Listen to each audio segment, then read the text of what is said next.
स्वागत है दोस्तों आपके अपने चैनल स्टडी टाइम में। तो हम क्या कर रहे थे, छठी क्लास का दूसरा चैप्टर जिसका नाम पूर्ण संख्या है, जो मैथ से रिलेटेड हम कर रहे थे।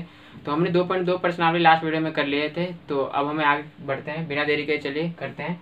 तो अब हमें क्या पढ़ना है, पूर्ण संख्याओं का प्रतिरूप। प्रतिरूप मतलब हमें जो पढ़ना है क्या है कि कोई भी जो नंबर होगा, नंबर को हम किसके फॉर्म में, डॉट के मतलब बिंदु के रूप में दर्शाएंगे। कि जब 2 बिंदु होगा तो 2 बिंदु, 3 बिंदु होगा तो 3 के। तो मतलब कहने का मतलब क्या है, जो हम बिंदु को किसके नंबर में दर्शाएंगे, नंबर के रूप में दर्शाएंगे। तो हमें क्या प्रतिरूप बनाना है, एक रेखा बनाना है और एक आयत बनाना है और एक वर्ग बनाना है और एक त्रिभुज बनाना है। हमें इन चारों के अलावा कुछ भी प्रतिरूप नहीं बनाना। बस आपको इतना ध्यान रखना है कि नंबर को किसके फॉर्म में लिखना है, नंबर को बिंदु के रूप में हमें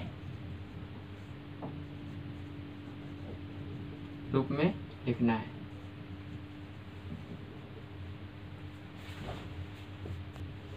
तो अब हमें देखिए क्या करना है, संख्या 6 को आयत के रूप में दर्शाना है।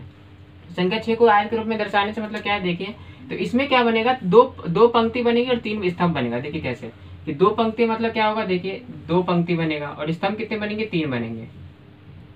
देखिए ये आयत बन गया, ठीक है।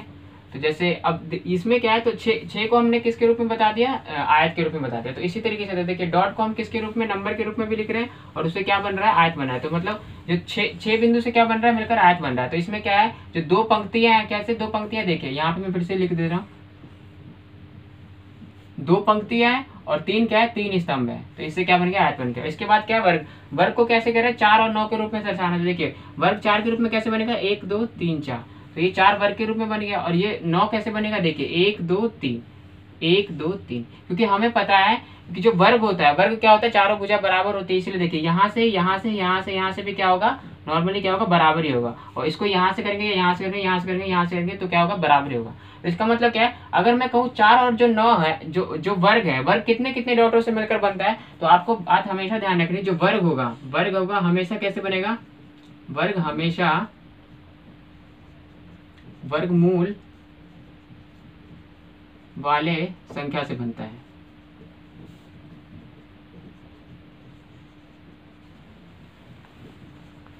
इसका मतलब देखिए कि देखिए जैसे एक से क्या बन जाएगा, एक से बन सकता है, वर्ग बन सकता है। जैसे 1 डॉट हो गया तो ये भी क्या है, एक वर्ग हो जाएगा। इसके हम चारों छोटे छोटे से बिंदु करें तो हो जाएगा। अगली संख्या क्या, 2 से बनेगा, 2 से कभी भी नहीं बन सकता। 2 से क्या बन सकता है, आयत बन सकता है। 2 से आयत बन सकता है, 3 से तो बनेगा ही नहीं। 3 से क्योंकि यहाँ पे 3 हो जाएगा तो ये बनेगा ही, तो त्रिभुज बन जाएगा। और 4 से क्या हो जाएगा, बनेगा। 4 के बाद क्या होगा, 9 से। 9 के बाद क्या होगा, 9 16 से, फिर 25 से, फिर किससे बनेगा, 36 से, फिर 49 से, और फिर ऐसे ऐसे आगे। मतलब जब वर्ग हमेशा कैसे बनेगा, एक वर्गमूल नंबर के हिसाब से ही बनेगा। और नंबर हमें पता है किस फॉर्म में लिखना है, हमें डॉट के फॉर्म में लिखना है। कुछ संख्या को हम अब क्या है, कुछ संख्या को हम त्रिभुज के रूप में भी दर्शा सकते हैं। जैसे देखिए 3 और जैसे 6,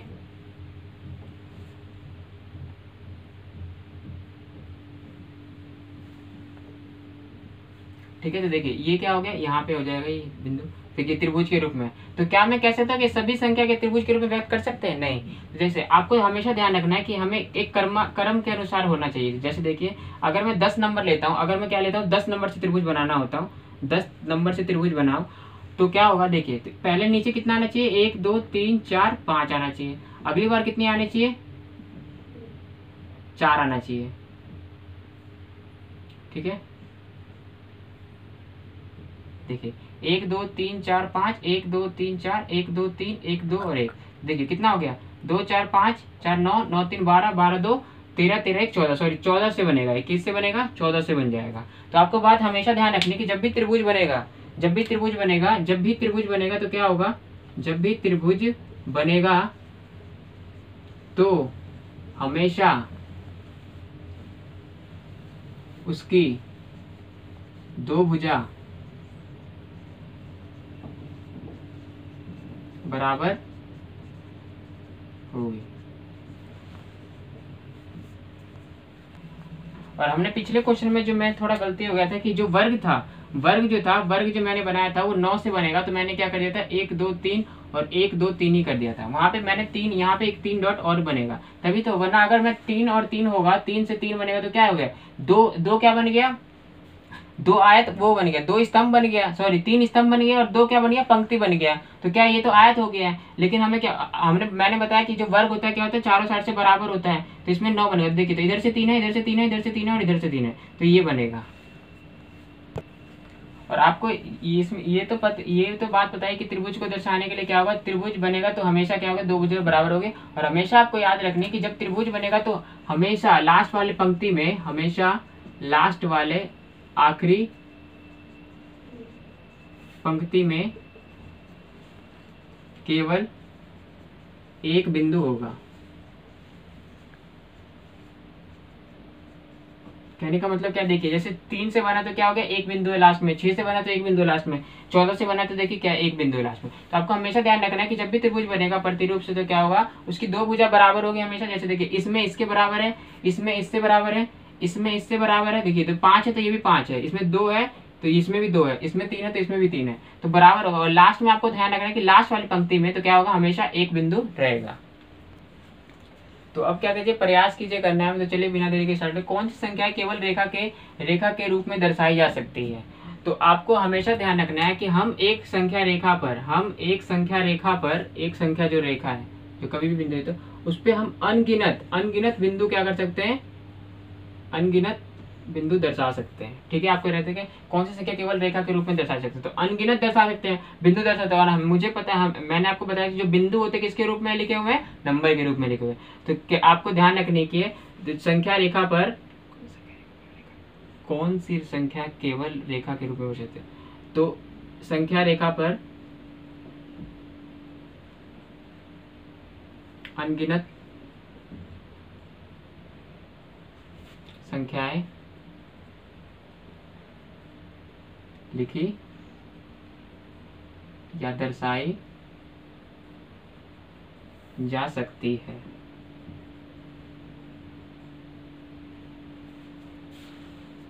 दूसरा क्वेश्चन दे रहा है, कौन सी संख्याएं वर्गों के रूप में दर्शाई जा सकती है। तो मैंने अभी आपको बताया था कि जो वर्गों के रूप में कैसे दर्शा सकते हैं, बस वर्गमूल वाले संख्याएं दर्शाए जा सकते हैं। कैसे, जैसे देखिए 1 है तो 1 से बन जाएगा, और क्या 2 से बनेगा, नहीं, 3 से बनेगा, नहीं, 4 से बन सकता है। देखिए 1 2 3 4, 4 के बाद किससे बनेगा, ये 9 से बनेगा डायरेक्ट। और 4 के बाद 9 के बाद किससे बनेगा, 16 से बनेगा।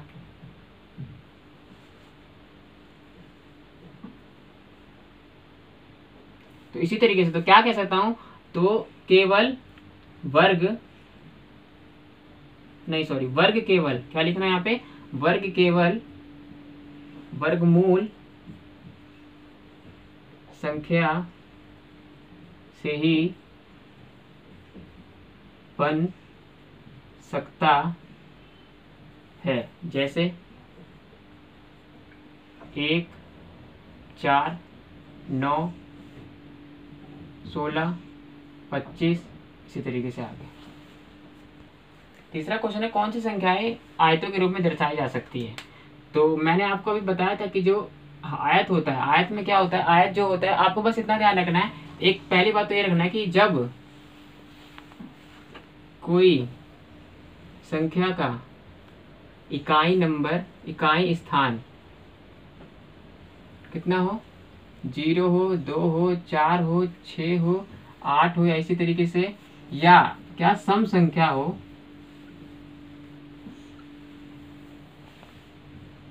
तो उससे आयत बन जाएगा।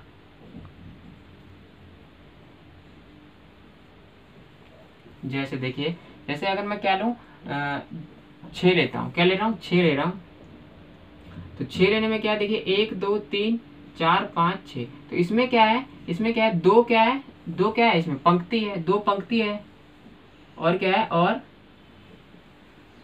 3 स्तंभ है 3 स्तंभ है। इसी तरीके से क्या लूं मैं, अगर 8 लेता हूं, 8 लेता हूं तो कितने लेता हूं, देखिए 1 2 3 4, 1 2 3 4, तो क्या हो गया, देखिए 8 लूंगा तो क्या बनेगा, देखिए तो इसमें कितना हो गया, 2 पंक्ति है केवल इसमें, लेकिन क्या है, और कितने केवल है, 4 स्तंभ है। ठीक है, इसी तरीके से आप आगे कर सकते हैं। और एक और है, तो आपको एक बात हमेशा ध्यान रखनी है, केवल 4 क्या करना है, केवल 4 ऐसी सम संख्या है जिससे आयत नहीं बन सकता है।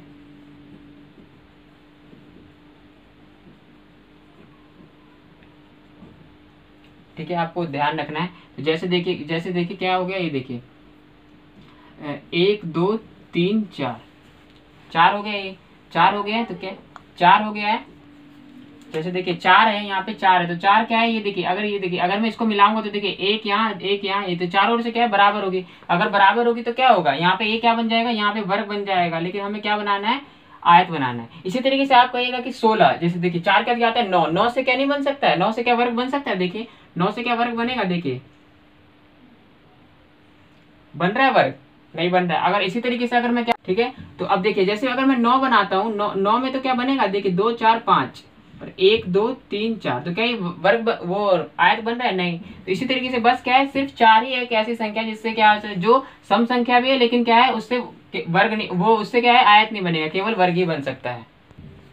अब अगला क्वेश्चन क्या है, प्रथम 7 त्रिभुजाकार संख्या को लिखे। मतलब ये कहने का मतलब है कि जो प्रथम 7 मतलब ऐसा 7 नंबर लिखे जो क्या है त्रिभुज के रूप में व्यवस्थित हो सके पूरी तरीके से। तो चलिए लिखते हैं। हमें पता है क्या होता है, जो त्रिभुज होता है क्या होता है, ये होता है। पहले तो क्या हो सकता है, 3 हो सकता है, ऑलरेडी क्या हो गया, तो 3 हो गया। इसके बाद क्या हो गया, हम क्या कर सकते हैं, इसमें व्यवस्थित होना चाहिए। तो देखिए 1 2 3 और 1 2, ये देखिए 6 में भी हो जाएगा। इसी तरीके से अगले क्या कर देंगे, 1 2 3 4, 1 2 3 1 2 और 1, तो कितना हो जाएगा, 4 3 7 7 2 9 और 1 क्या हो जाएगा, 10 भी हो जाएगा।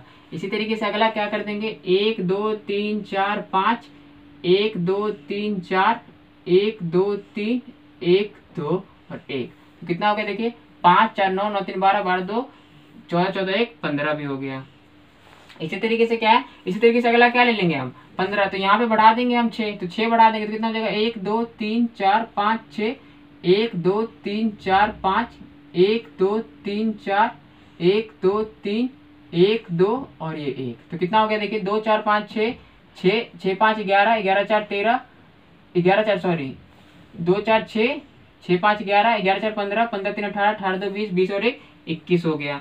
अगला क्या ले लेंगे, हमें कितना पूछ रहा है, 7 पूछ रहा है, तो 21 का क्या ले लेंगे हम, देखिए 2 4 5 6 लेंगे तो कितना ले लेंगे हम, 7 ले लेंगे। 1 2 3 4 5 6 7, 1 2 3 4 5 6, 1 2 3 4 5, 1 2 3 4 1 2 3 1 2 और 1, तो देखिए कितना हो जाएगा, 2 4 5 6 7 7 6 13 13 5 18 18 4 22 22 3 25 25 3 25 2 27 और 1 28, तो क्या हो जाएगा, 28 हो जाएगा। इसी तरीके से कितना हो गया, 2 4 6, हमें वो कितना चाहिए, हमें 7 चाहिए, तो अगले 2 4 5 6 7 ले, तो क्या लेते हैं, अगला 8 लेते हैं, 3 4 5 6 7 8, 1 2 3 4 5 6 7, 1 2 3 4 5 6, 1 2 3 4 5, 1 2 3 4 1 2 3 1 2 और क्या हो गया 1, तो कितना हो गया, 2 4 5 6 7 8 8 7 15 15 6 21 21 4 21 5 कितना हो गया, 26 26 4 30 30 3 33 33 2 35 और 1 36, तो कितना आ गया, 36 आ गया। और यही इस क्वेश्चन का आंसर भी है।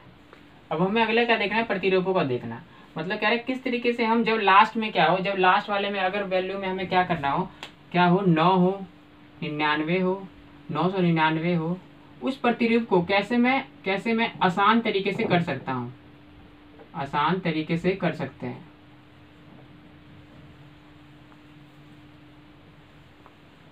उसी को बता रहा है। जैसे देखिए 17 + 9 है, 17 + 9 है, तो क्या लिख सकता हूँ मैं, 117 117 117 + 9 117 है, तो इसमें क्या लिख सकता हूँ,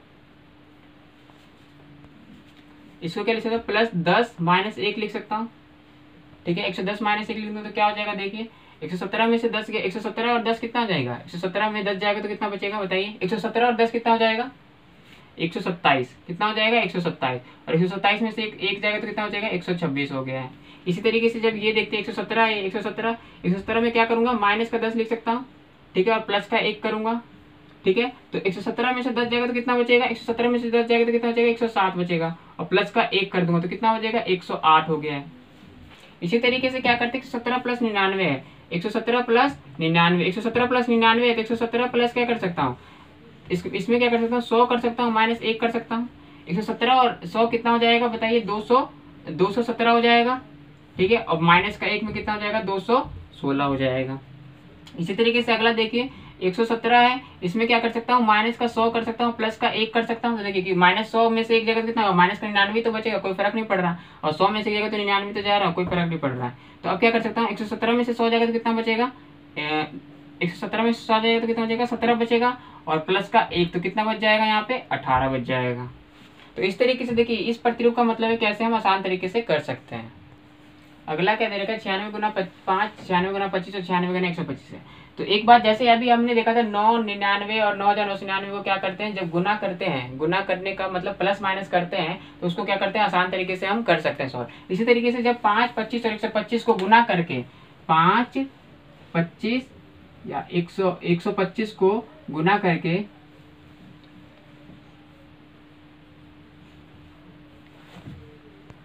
गुना करने की काफी आसान विधि है। देखिए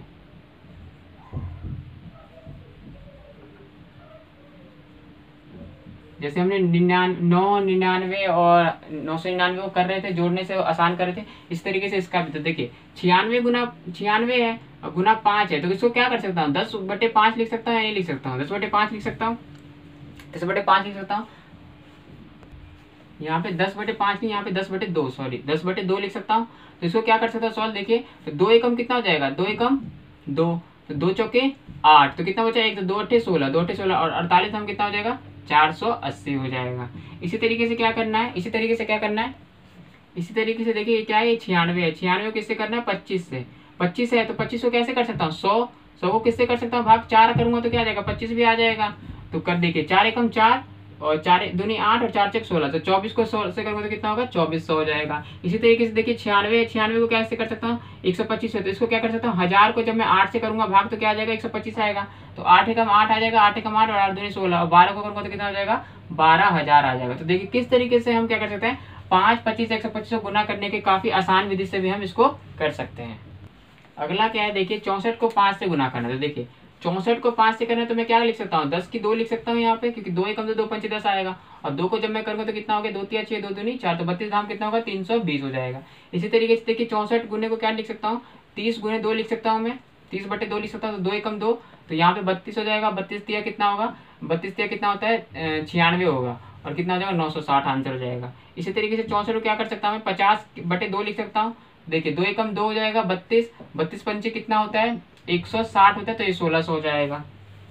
इसी तरीके से देखिए क्या है, 64 गुने क्या हो गया, 35 बटे क्या, सॉरी 35 नहीं, यहाँ पे हो गया 70, 70/2 हो गया, तो 2 एकम 2 और 2 तिया 6 और 2, तो कितना होगा, 32 सत्ते कितना होगा, देखिए 0, 7 दूनी 14 का 4 आंसर लगा 1, 7 दूनी 7 21 और 1 2 22। देखिए तो आपको बस इतना ध्यान रखना है कि मतलब किस तरीके से, ये आकर्षक विधि है, मतलब आप अपने आप से कोई और विधि भी ज्ञात कर सकते हैं, जिससे हम क्या कर सकते हैं, 5 अंक जो आ रहे हैं, मतलब देखिए यहाँ पे मैं 10 क्यों ले रहा हूँ, यहाँ पे देखिए 10 ले रहा हूँ, यहाँ पे 2 ही अंक का ले रहा हूँ, तो 2 ले रहा हूँ, और जब मैं 3 अंक में प्रवेश करूंगा, 3 अंक में प्रवेश करूंगा मतलब 100 से ज्यादा होगा तो उसमें क्या ले लूंगा मैं, 4 ले लूंगा, आपको ध्यान रखना है। और 100 से 3 अंक वाला जब भी 3 अंक तक आएगा तो 4 लूंगा, और जब भी क्या आएगा 4 अंक से ज्यादा कर लूंगा तो कितना लूंगा, 8 लूंगा। तो इसी तरीके से आगे बढ़ता चला जाएगा।